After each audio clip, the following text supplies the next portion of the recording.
স্বাগত দীপ্ত স্পোর্টসে, আপনাদের সঙ্গে আছি আমি মোহাম্মদ হাসিব। ঐতিহাসিক এক অর্জনে খুব কাছাকাছি চলে এসেছে বাংলাদেশ নারী ফুটবল দল। ফিফা র্যাঙ্কিংয়ে 24 ধাপ এগিয়ে 104তম স্থানে জায়গা করে নিয়েছে ঋতুপর্ণা চাকমা, আফিদা খন্দকাররা। সাফল্যের ধারাবাহিকতায় থাকা নারী ফুটবল দলের জন্য উন্নত দেশগুলোতে ক্যাম্প করার পরিকল্পনায় বাফুফে। দুবার সাফে শ্রেষ্ঠত্বের মুকুট অর্জনের পর এশিয়ান কাপ বাছাই পর্ব পেরিয়ে অস্ট্রেলিয়ার ফ্লাইটটা ধরে ফেলেছে বাংলাদেশ নারী ফুটবল দল। গত জুনে এশিয়ান কাপ বাছাই পর্বে 36 ধাপ এগিয়ে থাকা বাহরাইন ও 73 ধাপ এগিয়ে থাকা মিয়ানমারকে হারায় বাংলার জয়িতারা। তাতে ফিফা র্যাঙ্কিং এর রেকর্ড 24 ধাপ এগিয়ে 104 নম্বর স্থানে উঠে এসেছে আফিদা খন্দকারের দল। ফিফার কাছ থেকে যখন রিকগনিশনটা আসে, আর সবচেয়ে বড় কথা স্পেনের সাথে যদি পাশাপাশি রাখি তখন তো অনেক বেশি আনন্দের এবং গর্বের। এখন আমি আরও কিছু দেশ দেখব, যেমন ধরেন ভিয়েতনাম, ফিলিপিন, এই টাইপের, তারপরে থাইল্যান্ড। এই দেশগুলো টিম অনেক স্ট্রং, আমাদের থেকে স্ট্রং। তো আমরা যেহেতু ওই ক্যাটাগরি টিমগুলোকে পেলাম না, তখন আমি এগুলোকে নিয়ে মুভ করবো। এশিয়ান কাপ ড্রয়ের বেশ কঠিন এক গ্রুপে পড়েছে পিটার বাটলারের শিষ্যরা। আগামী বছর মার্চে অস্ট্রেলিয়া অনুষ্ঠিত হবে এএফসি এশিয়ান কাপের আসর। বি গ্রুপে চীন, উত্তর কোরিয়া ও উজবেকিস্তানের মতো প্রতিপক্ষকে পেয়েও ঘাবড়ে যায়নি বাফুফে, বরং এখন থেকেই মেয়েদের প্রস্তুত করার পরিকল্পনা করছেন তারা। অস্ট্রেলিয়াতে আমাদের টিম কিভাবে খেলবে, আমরা কি কি ট্রেনিং করাবো, কোথায় কোথায় ট্রেনিং করাবো। যেমন গতকালকে আমার জাপান ফুটবল ফেডারেশনের প্রেসিডেন্টের সাথে কথা হয়েছে, আমাকে বলেছেন যে আমি যদি চাই তাহলে ওখানে রেখে আমি ট্রেনিং করাতে পারবো।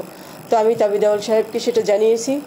তো উনি ফিরে আসবেন হয়তো 2-4 দিনের মধ্যে। উনি দেশের বাইরে আসেন, ফিরে আসার পরে বসে আমরা সিদ্ধান্ত নিব। এদিকে এএফসি অনূর্ধ্ব 20 এশিয়ান কাপ বাছাই পর্ব খেলতে আফিদা দল এখন রয়েছে লাওসে। নিজেদের প্রথম ম্যাচে স্বাগতিকদের বিপক্ষে জেতায় মূল পর্বে জায়গা করা নিয়ে বেশ আশাবাদী নারী উইংয়ের এই চেয়ারম্যান। একই সাথে অনূর্ধ্ব 17 নারী এশিয়ান কাপ বাছাইয়ের ড্রয়ে এইচ গ্রুপে পড়েছে বাংলাদেশ। এই গ্রুপে বাকি দুই দল চাইনিজ তাইপে ও জর্ডান। আগামী 13 থেকে 17 অক্টোবর জর্ডানে শুরু হবে এএফসির বয়সভিত্তিক বাছাই পর্বের খেলা। আমরা স্ট্রং ফাইট করে অভ্যস্ত।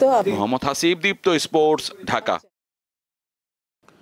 মাঠে সাফল্যে দেশকে রঙিন করছেন বাংলাদেশ নারী ফুটবলাররা, কিন্তু তাদের কি দিচ্ছে বাফুফে? অর্জনের সঙ্গে প্রাপ্তির বিশাল ফারাক। আর্থিক দিকটা বাদ দিলেও নেই ঘরোয়া কোনো লিগ। বাফুফের বর্তমান কমিটিও নারীদের ফ্র্যাঞ্চাইজি লিগ নিয়ে চোখে পড়ার মতো কোনো অগ্রগতি দেখাতে ব্যর্থ। আমার ব্যক্তিগত যেটা প্ল্যান ছিল, যাকে ফ্র্যাঞ্চাইজি লিগ করা। সো এখন পর্যন্ত আমরা উই আর জাস্ট কমিটেড যে আমরা সেটা করব।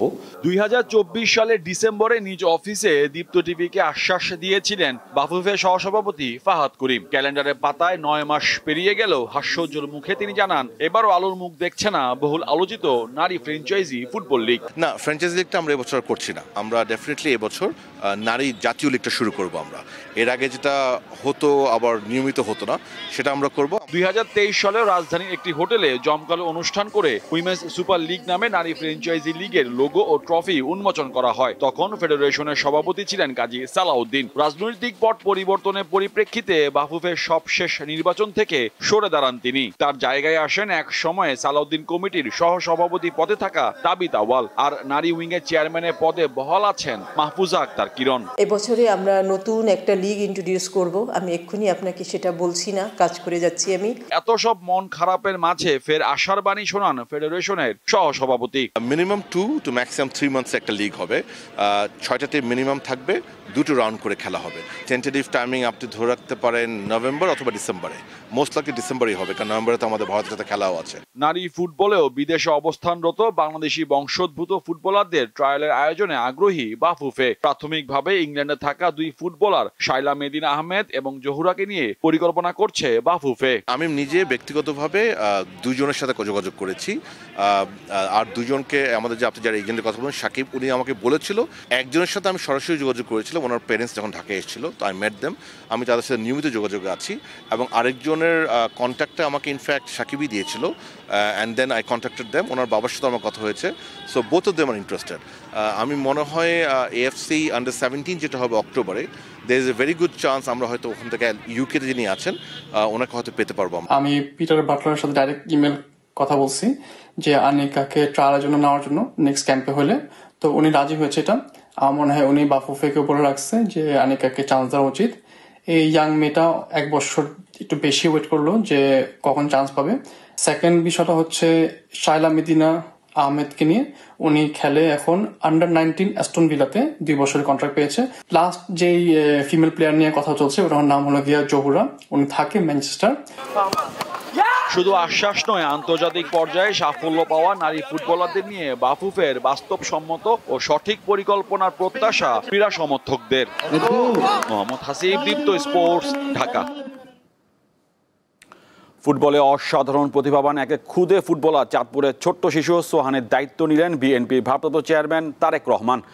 বৃহস্পতিবার সন্ধ্যায় সোহানের বাড়ি চাঁদপুরে মতলবে ফুটবলের সরঞ্জাম ও নগদ অর্থ প্রদান করেন সাফ জয়ী বাংলাদেশ দলের সাবেক অধিনায়ক আমিনুল হক। ফুটবলের স্কিল দেখিয়ে নেট দুনিয়ায় সাড়া ফেলেছে দরিদ্র পরিবারের 6 বছর বয়সী শিশু সোহান। অনেকেই বলছেন সোহান বাংলার খুদে মেসি, তার স্বপ্ন জাতীয় দলের হয়ে বিশ্বব্যাপী ফুটবলে মাঠ কাঁপানো। এই শিশুর ফুটবলের প্রতিভা দেখে মুগ্ধ বিএনপির ভারপ্রাপ্ত চেয়ারম্যান তারেক রহমান নিয়েছেন তার সার্বিক দায়িত্ব। আর এই ছিল আজকে দীপ্ত স্পোর্টসে। দেশ বিদেশের খেলাধুলার নানা রকম খবর পেতে দীপ্ত স্পোর্টসের সাথে থাকুন আর চোখ রাখুন দীপ্ত টিভির ডিজিটাল প্ল্যাটফর্মগুলোতে।